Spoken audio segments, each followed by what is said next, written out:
제가 지금부터 말씀드릴 내용은 충격적입니다. 신경과 전문의로 35년간 일하면서 발견한 가장 무서운 진실입니다. 치매 환자 1200명을 분석한 결과 놀라운 공통점을 발견했습니다. 이들 중 무려 89%가 동일한 세 가지 생활 습관을 가지고 있었습니다. 그리고 이 습관들은 지금 이 순간에도 여러분의 뇌세포를 조용히 파괴하고 있습니다. 더 무서운 사실은 뭘까요? 여러분도 지금 이 습관들을 반복하고 있을 가능성이 높다는 겁니다. 마치 매일 독을 한 방울씩 마시는 것처럼 본인도 모르는 사이에 말입니다. 첫 번째 습관을 가진 사람은 치매 위험이 5배 증가합니다. 두 번째 습관은 뇌를 10년 더 빠르게 늙게 만듭니다. 세 번째 습관은 뇌세포를 직접 죽입니다. 특히 60세 이후에는 이 습관 하나만으로도 뇌가 급속도로 무너집니다. 67세 장미숙 할머니를 처음 만난 날을 잊을 수 없습니다. 딸의 손에 이끌려 진료실에 들어온 할머니는 떨리는 목소리로 말했습니다. 선생님, 저 이상해요. 아까 밥 먹었는지 기억이 안 나요. 검사 결과는 충격적이었습니다. 67세 할머니의 뇌는 MRI 상으로 80세의 뇌처럼 보였습니다. 어떻게 이렇게 된 거죠? 딸이 울먹이며 물었습니다. 그때 저는 할머니의 생활 패턴을 자세히 물어봤습니다. 그리고 그 순간 모든 것이 명확해졌습니다. 할머니는 제가 발견한 그 세 가지 습관을 모두 가지고 있었습니다. 하지만 여기서 이야기가 끝나는 게 아닙니다. 1년 후 같은 할머니가 진료실에 들어왔을 때 저는 제 눈을 의심했습니다. 완전히 다른 사람이 되어 있었습니다. 표정에 생기가 돌았고 목소리에 힘이 있었습니다. 선생님, 저 정말 달라졌어요. 재검사 결과는 더 놀라웠습니다. 인지기능 점수가 35점이나 향상되었습니다. MRI에서 뇌 위축이 멈춰 있었고 일부 영역에서는 오히려 회복의 징후가 보였습니다. 무엇이 할머니를 변화시켰을까요? 바로 이 세 가지 습관을 끄는 것입니다. 단 그것뿐이었습니다. 비싼 약도 특별한 치료도 아니었습니다. 제가 추적 관찰한 환자 중 이 습관들을 바꾼 사람들의 78%가 6개월 이내에 뇌 기능 개선을 경험했습니다. 심지어 70대, 80대에도 효과가 있었습니다. 이것은 기적이 아닙니다. 과학입니다. 여러분, 혹시 이런 생각하고 계신가요? 나는 아직 괜찮아? 기억력이 좀 떨어지긴 했지만 나이 들면 다 그렇지. 아닙니다. 절대 아닙니다. 치매는 하루아침에 오지 않습니다. 지금 이 순간부터 10년, 20년에 걸쳐 조용히 진행됩니다. 그리고 증상이 나타났을 때는 이미 뇌의 60%가 손상된 상태입니다. 하지만 희망이 있습니다. 오늘 제가 말씀드릴 세 가지 습관이 무엇인지 정확히 알게 되면 여러분은 지금 당장 행동할 수 있습니다. 그리고 그 행동이 10년 후 여러분의 운명을 완전히 바꿀 것입니다. 마지막까지 집중해 주세요. 영상 끝에는 실제 환자들의 뇌 나이를 10년 젊게 만든 1일 루틴 체크리스트를 공개하겠습니다. 이것은 제가 15년간의 임상 경험을 바탕으로 만든 것으로 누구나 오늘부터 바로 실천할 수 있습니다.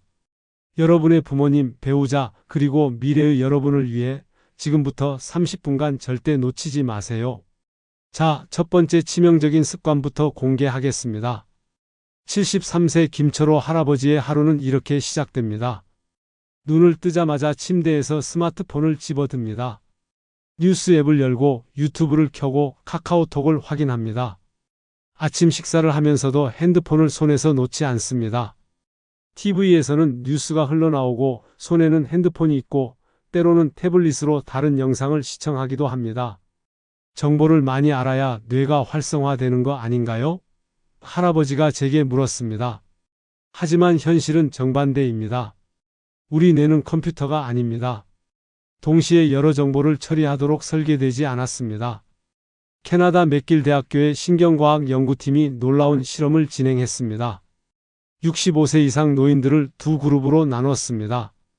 한 그룹은 하루 2시간 이내로 디지털 기기를 사용했고 다른 그룹은 제한 없이 사용했습니다.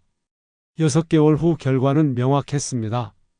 디지털 기기를 과도하게 사용한 그룹은 주의력이 45% 감소했고 새로운 정보를 기억하는 능력이 38% 떨어졌습니다. 더 충격적인 것은 뇌 영상 분석 결과였습니다. 전두엽의 회백질 밀도가 눈에 띄게 감소해 있었습니다. 왜 이런 일이 벌어질까요? 첫째, 정보 과부하입니다. 우리 뇌는 하루에 처리할 수 있는 정보의 양이 정해져 있습니다. 계속해서 새로운 정보가 밀려 들어오면 뇌는 어느 것도 제대로 처리하지 못합니다. 마치 동시에 10개의 프로그램을 실행하는 낡은 컴퓨터처럼 속도가 느려지고 결국 멈춰버립니다. 둘째, 깊이 있는 사고의 부재입니다. 스마트폰으로 정보를 소비할 때 우리는 빠르게 훑어보기만 합니다. 5초, 10초 단위로 콘텐츠가 바뀝니다. 이런 패턴에 익숙해지면 뇌는 깊이 생각하는 능력을 잃어버립니다. 책을 읽을 때처럼 한 가지 주제에 30분 이상 집중하는 것이 거의 불가능해집니다. 셋째, 수면 파괴입니다. 스마트폰과 TV에서 나오는 블루라이트는 멜라토닌 분비를 억제합니다. 멜라토닌은 단순한 수면 호르몬이 아닙니다. 이것은 뇌에서 가장 강력한 항산화제 중 하나입니다. 낮 동안 쌓인 뇌의 독소들, 특히 알츠하이머를 일으키는 베타 아밀로이드 단백질을 청소하는 역할을 합니다. 독일 프라이부르크 대학병원의 수면 연구소에서 흥미로운 실험을 했습니다. 잠들기 전 2시간 동안 스마트폰을 사용한 노인들의 뇌를 PET 스캔으로 촬영했습니다. 결과는 놀라웠습니다. 단 일주일 만에 뇌의 베타 아밀로이드 축적량이 23% 증가했습니다. 일주일입니다. 그렇다면 몇 년을 이렇게 산다면 어떻게 될까요? 넷째, 도파민 시스템의 교란입니다. 스마트폰 알림이 올 때마다, 새로운 영상을 볼 때마다 우리 뇌는 소량의 도파민을 분비합니다. 이것이 반복되면 뇌의 보상 체계가 왜곡됩니다. 결국 자연스러운 즐거움, 예를 들어 산책을 하거나 친구와 대화하는 것으로는 만족을 느끼지 못하게 됩니다. 69세 박영숙 할머니는 하루 평균 8시간 이상 스마트폰과 TV를 사용했습니다. 2년 전만 해도 책을 즐겨 읽고 친구들과 자주 만났던 분입니다. 하지만 코로나 이후 디지털 기기에 빠져들면서 모든 것이 바뀌었습니다. 책을 펴도 2페이지도 못 읽고 핸드폰을 집어들게 돼요. 집중이 안 돼요. 할머니의 고백이었습니다. 검사 결과 주의력 테스트에서 100점 만점에 42점. 같은 나이대 평균이 75점인 것을 고려하면 심각한 수준이었습니다. 두 번째 습관은 더 무섭습니다. 저는 무릎이 안 좋아서 운동을 못해요. 진료실에서 가장 많이 듣는 말입니다. 71세 최동수 할아버지도 그렇게 말씀하셨습니다. 하지만 자세히 들어보니 무릎 통증은 핑계였습니다.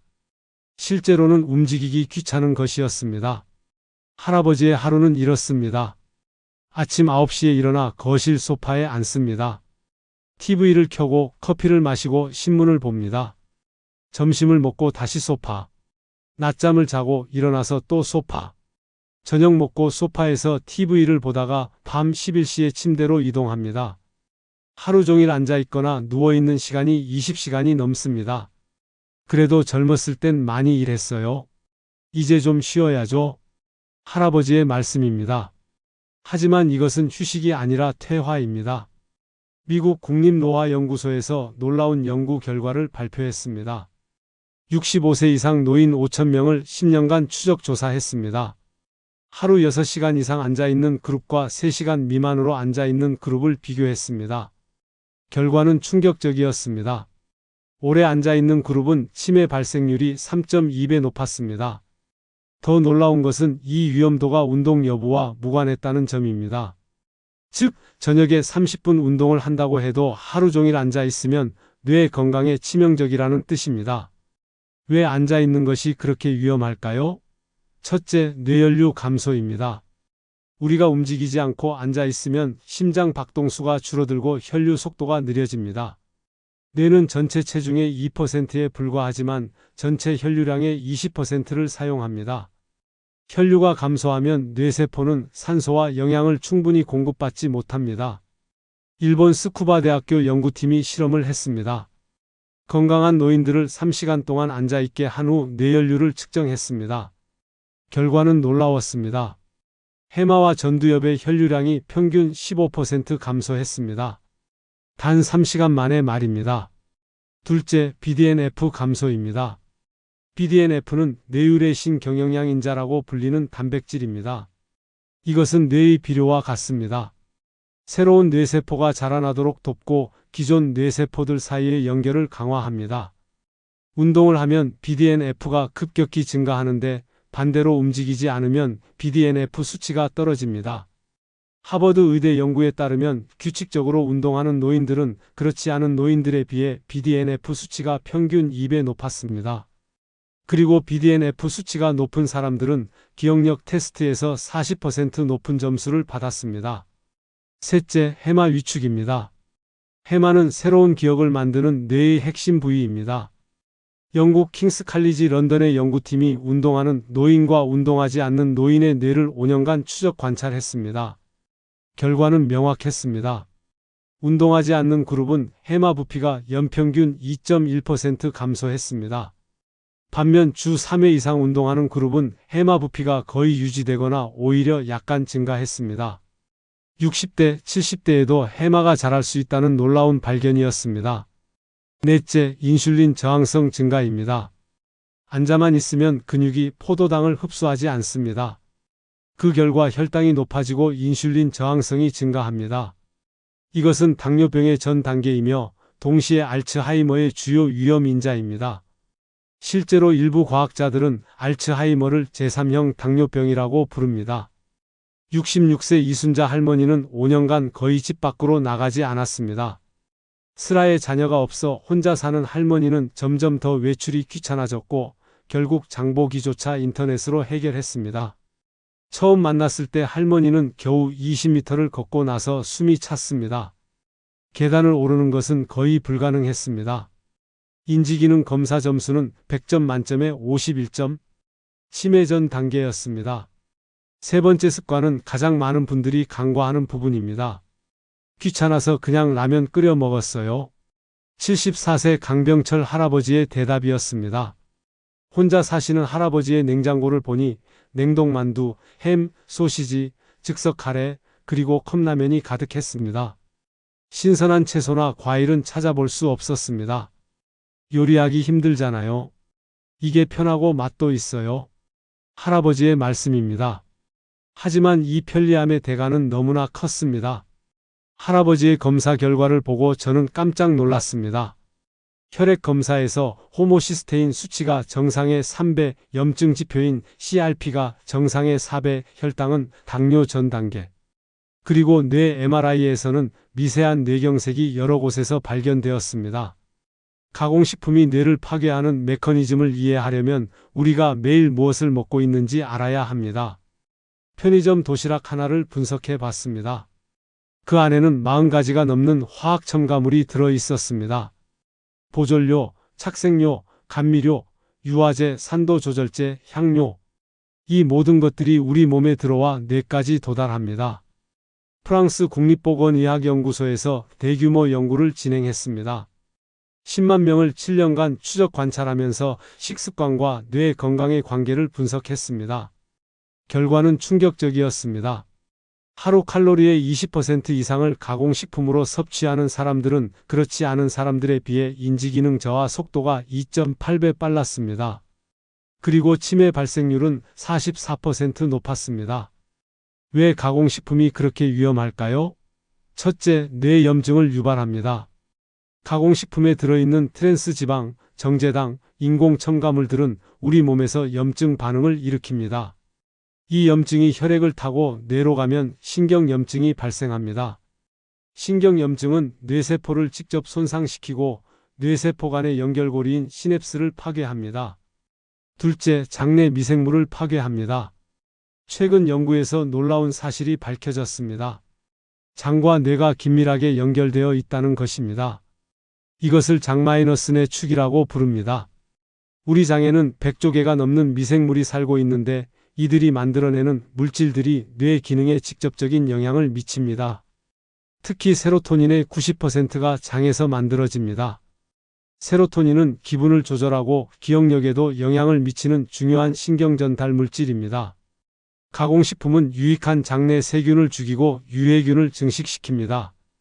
그 결과 세로토닌 생성이 감소하고 뇌 기능이 저하됩니다. 셋째, 혈관을 손상시킵니다. 가공육에 들어있는 질산염과 아질산염은 체내에서 이트로소아민이라는 발암 물질로 변합니다. 이 물질은 혈관 내피세포를 손상시키고 혈관을 좁게 만듭니다. 뇌는 혈관으로 이루어진 장기라고 해도 과언이 아닙니다. 뇌 안에 미세한 혈관들이 막히거나 좁아지면 뇌세포는 산소 부족으로 죽어갑니다. 넷째, 혈당 스파이크를 일으킵니다. 가공식품에 들어있는 정제당과 정제탄수화물은 혈당을 급격하게 올렸다가 급격하게 떨어뜨립니다. 이런 혈당의 롤러코스터는 뇌에 극심한 스트레스를 줍니다. 혈당이 급격히 올라갈 때 생성되는 최종 당화산물은 뇌세포를 직접 공격합니다. 호주 시드니 대학교 연구팀이 흥미로운 실험을 했습니다. 건강한 노인들을 두 그룹으로 나눴습니다. 한 그룹은 지중해식 식단을 따랐고 다른 그룹은 가공식품 위주의 식단을 유지했습니다. 12주 후 결과는 명확했습니다. 지중해식 식단 그룹은 기억력 테스트에서 평균 18점이 향상되었습니다. 반면 가공식품 그룹은 4점이 하락했습니다. 뇌 영상에서도 차이가 보였습니다. 지중해식 식단 그룹은 해마의 부피가 유지되었지만 가공식품 그룹은 해마가 위축되어 있었습니다. 여기까지가 세 가지 치명적인 습관입니다. 디지털 중독, 운동 부족, 가공식품 의존. 여러분은 어떠십니까? 혹시 오늘도 스마트폰을 몇 시간씩 들여다보셨나요? 하루 종일 앉아만 계셨나요? 점심을 편의점 도시락이나 컵라면으로 때우지는 않으셨나요? 만약 그렇다면 지금 이 순간에도 여러분의 소중한 뇌세포들이 조용히 죽어가고 있을지도 모릅니다. 하지만 절망하지는 마세요. 아직 늦지 않았습니다. 지금부터 말씀드릴 해결책들은 실제로 수백 명의 환자들이 실천해서 효과를 본 방법들입니다. 저는 이 방법들이 효과가 있다는 것을 직접 목격했습니다. 80대 환자분도 변화했습니다. 뇌는 우리가 생각하는 것보다 훨씬 더 놀라운 회복력을 가지고 있습니다. 영국 에든버러 대학교 연구팀이 5년간 추적 관찰한 결과를 보겠습니다. 이 세 가지 습관 중 한 가지만 개선해도 치매 위험이 25% 감소했습니다. 두 가지를 개선하면 55% 감소, 세 가지 모두 개선하면 무려 78% 감소했습니다. 78%입니다. 이것은 현재 존재하는 어떤 치매 치료제보다도 효과적입니다. 그렇다면 구체적으로 어떻게 해야 할까요? 지금부터 하나씩 자세히 말씀드리겠습니다. 먼저 디지털 중독을 끊는 방법입니다. 박영숙 할머니를 기억하시나요? 하루 8시간씩 스마트폰과 TV를 보던 그 할머니 말입니다. 할머니는 이렇게 변화했습니다. 첫째, 디지털 단식 시간을 만들었습니다. 하루 중 특정 시간대를 완전한 디지털 프리존으로 정하는 겁니다. 아침 기상 후 1시간, 저녁 식사 시간, 잠들기 전 2시간. 이 시간만큼은 모든 디지털 기기를 멀리 했습니다.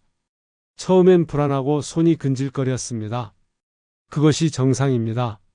하지만 2주만 버티니 뇌가 적응했습니다. 둘째, 한 번에 한 가지만 하기로 했습니다. TV를 볼 때는 TV만, 식사할 때는 식사만, 대화할 때는 대화만. 멀티태스킹을 완전히 끊었습니다. 뇌과학자들은 멀티태스킹이 실제로는 빠른 태스크 스위칭이라고 말합니다. 작업을 전환할 때마다 뇌는 에너지를 소모하고 효율이 떨어집니다. 할머니는 TV를 볼 때는 리모컨 옆에 핸드폰을 두지 않았습니다. 아예 다른 방에 놔뒀습니다. 그러자 놀랍게도 TV 프로그램 내용이 더 잘 기억났습니다. 셋째, 아날로그 활동으로 대체했습니다. 스마트폰으로 뉴스를 보는 대신 종이 신문을 구독했습니다. 오디오북 대신 실제 책을 읽었습니다. 손으로 종이를 넘기고 연필로 밑줄을 그으면서 읽는 행위 자체가 뇌를 자극했습니다. 특히 손글씨로 일기를 쓰기 시작했습니다. 키보드가 아닌 펜으로 쓰는 것이 뇌의 운동 영역과 언어 영역을 동시에 활성화시킵니다. 넷째, 침실을 디지털 프리존으로 만들었습니다. 침실에는 어떤 전자기기도 두지 않았습니다. 알람은 3,000원짜리 일반 알람 시계를 샀습니다. 처음 며칠은 잠이 오지 않아 답답했습니다. 하지만 일주일 후부터 수면의 질이 눈에 띄게 좋아졌습니다. 아침에 일어났을 때 머리가 맑았습니다. 할머니는 이렇게 말했습니다. 30년 만에 이렇게 개운하게 잠에서 깬 것 같아요. 다섯째, 스마트폰 사용 시간을 기록했습니다. 작은 수첩에 매일 스마트폰을 켤 때마다 시간을 적었습니다. 기록하는 것만으로도 의식이 바뀌었습니다. 아, 내가 오늘 벌써 3시간이나 봤구나. 이런 자각이 자연스럽게 사용 시간을 줄이게 만들었습니다. 3개월 후 할머니의 하루 스마트폰 사용 시간은 8시간에서 2시간으로 줄었습니다. 4개월 후 재검사에서 할머니의 주의력 점수가 42점에서 68점으로 올랐습니다. 26점이나 향상된 겁니다. 선생님, 세상이 다시 선명해진 느낌이에요. 책을 읽을 수 있어요. 집중이 돼요. 그리고 무엇보다 밤에 꿈을 꿔요. 얼마 만에 꾸는 꿈인지 몰라요. 할머니의 눈에 눈물이 맺혔습니다. 두 번째, 운동 부족을 해결하는 방법입니다. 이순자 할머니를 기억하시나요? 5년간 집 밖으로 나가지 않았고 20m를 걷고 나면 숨이 찼던 그 할머니 말입니다. 할머니가 어떻게 변했는지 말씀드리겠습니다. 첫째, 30분 규칙을 지켰습니다. 30분 이상 연속해서 앉아있지 않기. 타이머를 맞춰두고 30분마다 일어나서 2분간 걸었습니다. 집안을 한 바퀴 돌거나 제자리에서 걷기만 해도 충분했습니다. 중요한 것은 혈류를 다시 활성화시키는 겁니다. 처음엔 타이머 소리가 귀찮았습니다. 하지만 일주일 후부터는 타이머가 울리지 않아도 자연스럽게 일어나게 되었습니다. 둘째, 일상을 운동으로 만들었습니다. 헬스장에 갈 필요가 없었습니다. 아파트에 사는 할머니는 엘리베이터 대신 계단을 이용하기 시작했습니다. 처음엔 3층까지만 걸어 올라갔습니다. 힘들었습니다. 숨이 찼습니다. 하지만 포기하지 않았습니다. 일주일 후엔 5층까지, 2주 후엔 7층까지, 한 달 후엔 자신이 사는 12층까지 계단으로 올라갈 수 있었습니다. 설거지를 하면서 까치발 들기를 했습니다. 10회씩 3세트. 이를 닦으면서 스쿼트를 했습니다. 하루에 아침 저녁 2번, 총 20회의 스쿼트. 이런 작은 움직임들이 모여 큰 변화를 만들었습니다. 셋째, 아침 산책을 습관화했습니다. 기상 후 30분 이내에 밖으로 나가 20분간 걸었습니다. 이때 햇빛을 쬐는 것이 중요했습니다. 햇빛은 비타민 D를 생성하고 세로토닌을 분비시키며 우리 몸의 생체 리듬을 조절합니다. 빠르게 걸을 필요도 없었습니다. 자신의 속도로 편안하게 걸었습니다. 처음엔 5분도 힘들었습니다. 하지만 매일 조금씩 시간을 늘렸습니다. 5분, 10분, 15분, 20분. 3개월 후 할머니는 30분을 쉬지 않고 걸을 수 있게 되었습니다.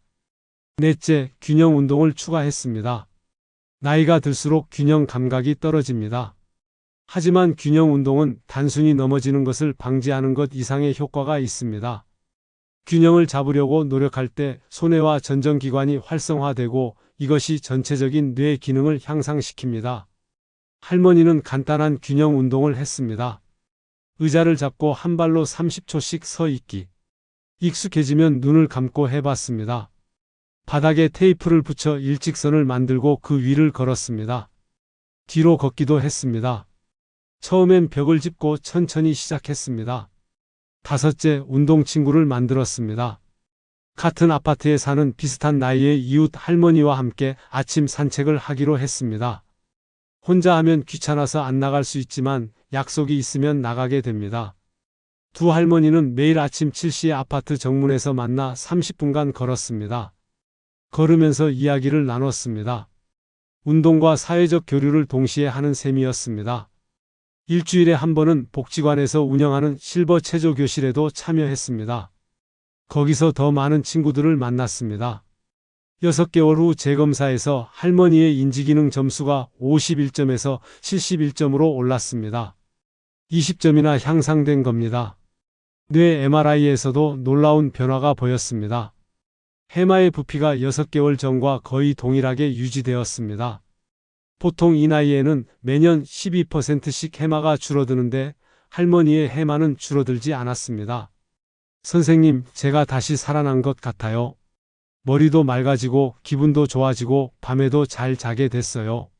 그리고 무엇보다 다시 밖으로 나가는 게 두렵지 않아요.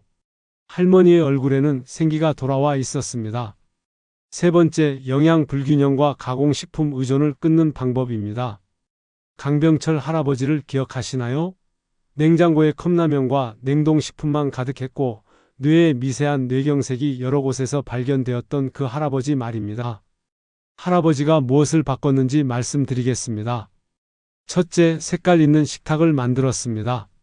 매 끼니마다 최소 3가지 색깔의 자연식품을 먹었습니다. 빨간색 토마토, 초록색 시금치, 보라색까지, 주황색 당근, 노란색 파프리카. 색깔이 진할수록 항산화 물질이 풍부합니다. 이 항산화 물질들이 뇌세포를 보호합니다.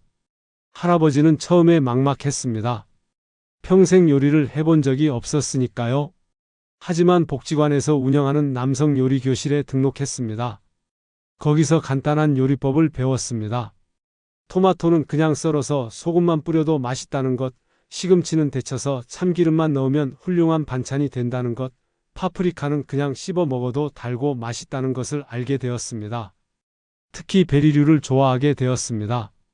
블루베리, 딸기를 매일 아침 한 줌씩 먹었습니다. 블루베리에 들어있는 안토시아닌이 혈액 마이너스 뇌 장벽을 통과해 뇌에 직접 작용한다는 것을 알고 나니 더 열심히 먹게 되었습니다. 둘째, 오메가-3을 매일 섭취했습니다. 일주일에 최소 3회는 등푸른 생선을 먹었습니다. 고등어, 삼치, 연어, 정어리. 매일 아침 할아버지는 시장에 갔습니다. 신선한 생선을 샀습니다. 처음엔 어떻게 손질해야 할지 몰라 헤맸지만 시장 아주머니들이 하나씩 알려주셨습니다. 이건 그냥 소금 뿌려서 구우면 돼요. 이건 조림으로 해 드세요. 생선을 좋아하지 않는 날엔 호두를 먹었습니다. 하루 호두 7개.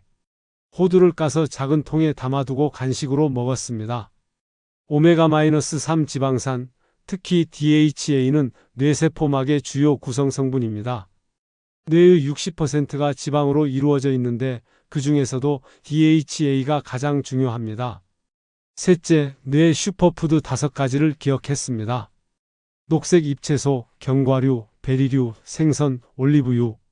이 5가지만 매일 식탁에 올려도 뇌 건강이 크게 개선됩니다. 할아버지의 하루 식단은 이렇게 바뀌었습니다. 아침에는 호두와 블루베리를 요거트에 섞어 먹었습니다. 통곡물 빵 한 조각과 삶은 계란 하나를 추가했습니다.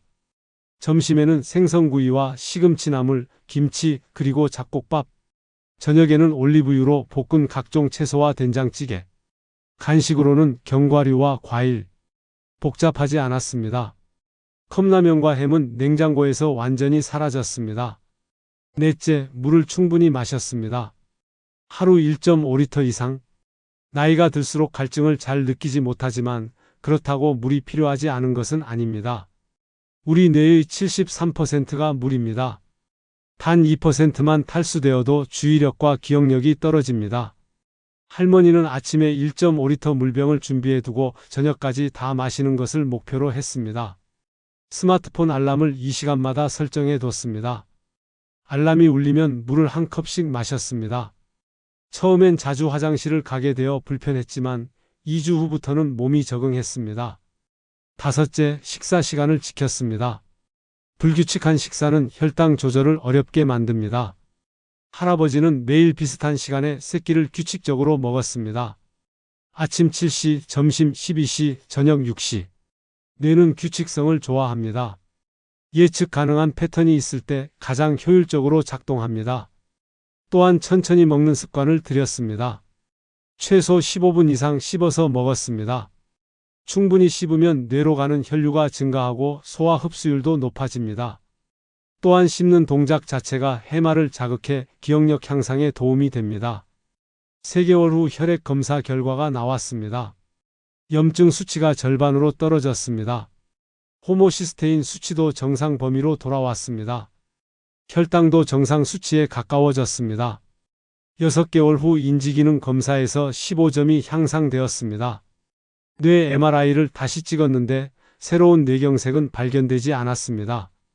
기존의 미세한 뇌경색들도 더 이상 진행하지 않았습니다.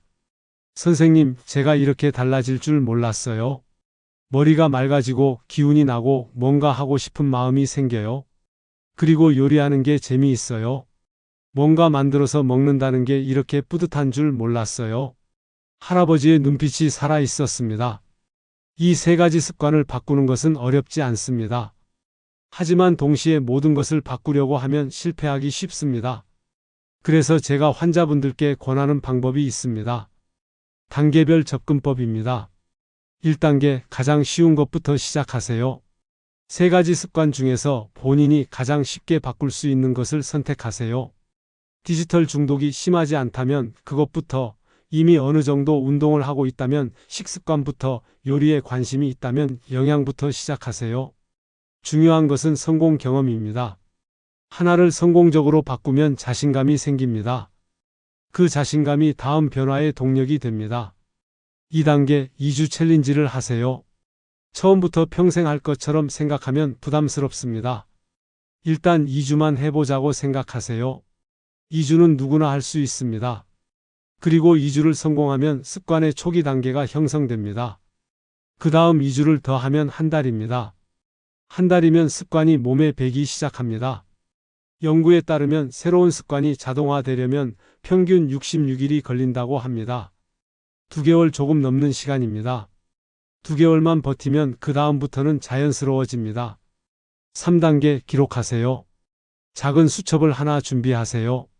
매일 저녁 오늘 무엇을 실천했는지 체크하세요. 스마트폰 사용 시간, 운동 시간, 먹은 음식. 기록하는 것만으로도 의식이 바뀝니다. 그리고 일주일 단위로 되돌아보면서 스스로를 칭찬하세요. 완벽할 필요는 없습니다. 7일 중 5일만 실천해도 70%입니다. 충분합니다. 4단계 환경을 바꾸세요. 의지력에만 의존하지 마세요. 환경을 바꾸면 행동이 자동으로 바뀝니다. 스마트폰을 멀리 두고 싶다면 충전기를 거실에 놓으세요. 운동을 하고 싶다면 운동화를 현관에 놓으세요. 건강한 음식을 먹고 싶다면 냉장고에 가공식품을 없애고 신선한 식재료로 채우세요. 5단계 동반자를 찾으세요. 혼자 하면 어렵습니다. 배우자, 친구, 이웃과 함께 하세요. 서로 격려하고 경험을 나누고 때로는 경쟁하세요. 함께하면 성공 확률이 3배 높아진다는 연구 결과가 있습니다. 실제로 제가 관찰한 바로도 부부가 함께 습관을 바꾼 경우 성공률이 훨씬 높았습니다. 서로가 서로에게 알람이 되고 격려가 되고 감시자가 되기 때문입니다. 구체적인 1일 루틴을 제안 드리겠습니다. 아침에 눈을 뜨면 가장 먼저 창문을 여세요. 스마트폰을 보지 마세요. 햇빛을 5분간 쬐세요. 그리고 물 한 잔을 마시세요. 잠자는 동안 우리 몸은 수분을 많이 잃습니다. 아침에 물을 마시는 것은 뇌를 깨우는 가장 간단한 방법입니다. 그 다음 가벼운 스트레칭이나 실내 걷기를 10분간 하세요. 몸을 움직이면 뇌로 가는 혈류가 증가합니다. 그리고 건강한 아침 식사를 15분간 천천히 드세요. 계란, 채소, 통곡물, 과일. TV를 끄고 핸드폰을 치우고 오직 식사에만 집중하세요. 오전 시간에는 30분마다 일어나서 2분간 움직이세요. 이 시간마다 물을 마시세요. 디지털 기기를 사용할 때는 20분마다 20초간 먼 곳을 바라보세요. 이것을 20-20-20 규칙이라고 합니다. 눈의 피로를 줄이고 뇌의 휴식을 돕습니다. 점심시간에는 색깔 있는 식사를 준비하세요. 20분간 준비하고 20분간 천천히 먹고 식후 15분간 산책하세요. 이 루틴만 지켜도 하루가 완전히 달라집니다. 오후에는 가장 활발한 시간대에 30분 운동을 하세요. 대부분의 사람들에게 오후 3시에서 5시 사이가 가장 활동적인 시간입니다. 이 시간에 운동을 하면 효과가 극대화됩니다. 빠르게 걷거나 계단을 오르내리거나 집에서 간단한 체조를 하세요. 또한 새로운 것을 배우는 시간을 20분 정도 가지세요. 악기, 외국어, 그림 무엇이든 좋습니다. 뇌는 새로운 것을 배울 때 가장 활성화됩니다. 저녁에는 영양 밸런스가 맞춘 식사를 하세요. 그리고 가족이나 친구와 대화 시간을 가지세요. 혼자 사신다면 전화로라도 누군가와 이야기를 나누세요. 사회적 연결은 뇌 건강에 필수적입니다. 식사 후에는 책을 읽거나 취미 활동을 하세요. 잠들기 2시간 전부터는 모든 전자기기를 꺼야 합니다. 이것이 가장 중요합니다. 블루라이트가 멜라토닌 분비를 방해하기 때문입니다. 잠들기 30분 전 루틴입니다. 따뜻한 물로 샤워를 하세요. 체온이 올라갔다가 내려가는 과정에서 잠이 잘 옵니다. 그리고 오늘 하루 감사한 일 3가지를 수첩에 적으세요. 감사 일기는 뇌의 긍정 회로를 활성화시킵니다. 그 다음 478호흡법을 하세요. 4초간 숨을 들이마시고 7초간 참았다가 8초간 천천히 내쉬세요. 이것을 3세트 반복하세요. 이 호흡법은 부교감 신경을 자극해 스트레스 호르몬을 급격히 떨어뜨리고 수면 호르몬 분비를 촉진합니다. 그리고 매일 같은 시간에 잠자리에 드세요. 우리 몸의 생체 시계는 규칙성을 좋아합니다. 맨 처음 이야기했던 장미숙 할머니를 기억하시나요? 67세에 치매 진단을 받고 절망했던 그 할머니 말입니다. 1년 후 할머니를 다시 만났을 때 저는 제 눈을 의심했습니다. 완전히 다른 사람이 되어 있었습니다. 표정이 밝아졌고 목소리에 힘이 있었고 눈빛이 살아 있었습니다. 선생님, 저 정말 달라졌어요. 아침에 일어나면 오늘 뭘 할까 기대가 돼요. 친구들도 다시 만나고 복지관에서 서예도 배우고 있어요. 손주 이름도 이제 헷갈리지 않아요. 할머니의 재검사 결과는 놀라웠습니다. 인지기능 점수가 35점이나 향상되었습니다. MRI에서도 뇌 위축이 멈춰 있었고 일부 영역에서는 오히려 회복의 징후가 보였습니다. 제가 이렇게 될 줄 몰랐어요. 포기하지 않길 정말 잘했어요. 할머니의 눈에 눈물이 고였습니다. 그리고 할머니는 이제 다른 어르신들에게 자신의 경험을 나누고 있습니다. 복지관에서 자원봉사로 치매 예방 습관에 대해 강의를 하고 있습니다. 자신이 경험한 변화를 다른 사람들과 나누고 싶다고 했습니다. 김철호 할아버지는 어떻게 되었을까요? 스마트폰과 TV에 중독되어 있던 그 할아버지 말입니다. 6개월 후 할아버지는 독서 모임에 가입했습니다. 한 달에 한 권씩 책을 읽고 다른 어르신들과 토론을 합니다. 선생님, 책이 이렇게 재미있는 줄 몰랐어요. 스마트폰으로 짧은 영상만 보다가 책을 읽으니까 생각이 깊어지는 느낌이에요.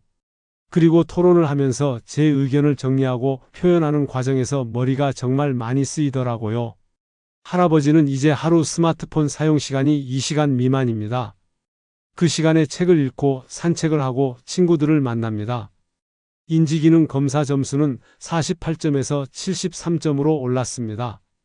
25점이나 향상된 겁니다. 최동수 할아버지는 어떻게 되었을까요? 하루 20시간을 앉아서 보냈던 그 할아버지 말입니다. 8개월 후 할아버지는 아파트 등산 동호회에 가입했습니다. 매주 토요일 아침 근처 야산을 오릅니다. 처음엔 10분도 못 걸었습니다. 숨이 차고 다리가 아팠습니다. 하지만 포기하지 않았습니다. 지금은 1시간 넘게 걷습니다. 그리고 무릎 통증도 사라졌습니다. 선생님, 신기해요. 움직이지 않으니까 무릎이 아팠던 거더라고요. 움직이기 시작하니까 오히려 통증이 없어졌어요. 할아버지는 이제 하루에 평균 8,000걸음을 걷습니다. 인지기능은 물론이고 전반적인 건강 상태가 좋아졌습니다. 혈압도 내려갔고 혈당도 정상 범위로 들어왔습니다. 강병철 할아버지는 어떻게 되었을까요? 냉장고에 가공식품만 가득했던 그 할아버지 말입니다. 1년 후 할아버지는 동네 전통시장의 단골이 되었습니다. 매일 아침 시장에 가서 그날 먹을 신선한 재료를 삽니다. 시장 상인들과도 친해졌습니다. 할아버지, 오늘은 이 생선이 좋아요. 이 채소 진짜 싱싱해요. 시장 아주머니들이 반겨줍니다. 그리고 복지관 요리교실에서 배운 실력으로 간단하지만 건강한 음식을 만들어 먹습니다. 이제 할아버지의 냉장고에는 신선한 채소, 과일, 생선이 가득합니다. 가공식품은 찾아볼 수 없습니다. 선생님, 제가 만든 음식이 이렇게 맛있는 줄 몰랐어요. 그리고 직접 만들어 먹으니까 뿌듯해요. 내가 나를 돌보고 있다는 느낌이 들어요. 할아버지의 혈액 검사 수치는 모두 정상 범위로 돌아왔습니다. 뇌 MRI에서도 더 이상의 악화는 보이지 않았습니다. 이 모든 이야기가 기적처럼 들리시나요? 아닙니다. 이것은 기적이 아닙니다. 과학입니다. 뇌의 신경가소성이라는 능력 덕분입니다. 우리 뇌는 평생 동안 변할 수 있습니다. 새로운 신경세포가 만들어지고 새로운 신경 연결망이 형성되고 손상된 부분이 회복될 수 있습니다. 단 조건이 있습니다. 올바른 자극, 충분한 영양, 규칙적인 운동, 질 좋은 수면. 이 조건들만 제공하면 60세든 70세든 80세든 뇌는 다시 젊어질 수 있습니다. 마지막으로 1일 루틴 체크리스트를 드리겠습니다. 이것을 매일 실천하세요. 아침에 눈을 뜨면 스마트폰 보지 않고 창문 열어 햇빛 쬐기, 물 한 잔 마시기, 10분 스트레칭, 건강한 아침 식사 천천히 먹기. 오전에는 30분마다 일어나서 2분 움직이기, 2시간마다 물 마시기, 20-20-20 규칙 지키기. 점심에는 색깔 있는 식사 준비하기, 20분간 천천히 먹기, 식후 15분 산책하기. 오후에는 30분 운동하기, 20분 새로운 것 배우기. 저녁에는 영양 밸런스 맞춘 식사하기, 가족이나 친구와 대화하기, 잠들기 2시간 전부터 전자기기 끄기. 취침 전에는 따뜻한 물로 샤워하기, 감사 일기 3가지 적기, 478호흡법 3세트, 같은 시간에 잠자리 들기. 이 체크리스트를 프린트해서 냉장고에 붙여두세요. 매일 아침 확인하고 매일 저녁 체크하세요. 일주일 단위로 되돌아보세요. 일주일에 5일 이상 실천했다면 스스로를 칭찬하세요. 한 달 후 변화를 느낄 겁니다. 머리가 맑아지고 기억력이 좋아지고 기분이 좋아집니다. 3개월 후 주변 사람들이 알아봅니다. 요즘 뭔가 달라 보이세요? 6개월 후 검사 수치로 확인할 수 있습니다. 인지기능 점수가 올라가고 혈액 검사 수치가 좋아지고 뇌 영상에서 개선이 보입니다. 저는 의사로서 여러분께 간곡히 부탁드립니다. 자, 지금 당신이 실천할 한 가지를 댓글로 남겨주세요. 오늘부터 시작하세요. 내일이 아니라 오늘입니다. 나중이 아니라 지금입니다. 여러분의 부모님께도 이 영상을 보여드리세요. 여러분의 배우자와 함께 실천하세요. 여러분의 친구들과 나누세요. 한 사람이라도 더 많은 분들이 이 사실을 알고 실천한다면 우리 사회의 치매 환자가 줄어들 것입니다. 그리고 더 많은 어르신들이 건강하고 행복한 노년을 보낼 수 있을 것입니다. 여러분의 건강한 뇌와 행복한 노년을 진심으로 기원합니다. 오늘 이 영상이 여러분 인생의 전환점이 되기를 바랍니다. 마지막까지 함께 해주셔서 감사합니다. 건강하세요.